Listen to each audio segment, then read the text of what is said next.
Tanasini muvozanatda ushlayman degan ayollar, erkaklar uchun kerakli mavzu o'rtoqlar. Ko'ryapsizmi? Jigarni ham, yurakni ham bir xil muvozanatda ushlab turganligi uchun anorni muvozanat mevasida domlasak bo'laveradi o'rtoqlar.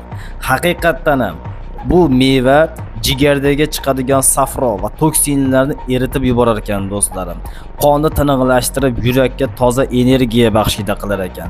Yurakda haddan ortiq qiziydigan odamlarda yurakni qizishdan saqlar ekan do'stlarim. Ayniqsa yurakka toza energiya baxshida qilar ekan.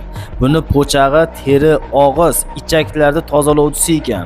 Urug'i gormonlarni tartibga solar ekan. Bachadonni baquvvat qilar ekan, ko'tarar ekan. Buyraklarda shifobaxsh xususiyati bilan davolar ekan do'stlar. Ayniqsa sharbati tabiiy energiya, befarzand, farzandsizlarga, ayniqsa teri kasalligi bilan olayotgan, teri dog'i bor insonlarga qo'shimcha sifatida madadkor ekan do'stlarim. Buni tabiiyati naviga qarab o'zgarar ekan o'rtoq. Ya'ni shirini qon va yurak uchun foydali bo'lsa, nordoni jigar, safro, isitmani ushirar ekan o'rtoqlar. Shuning uchun aralashtirib iste'mol qilgan ma'qul o'rtoqlar.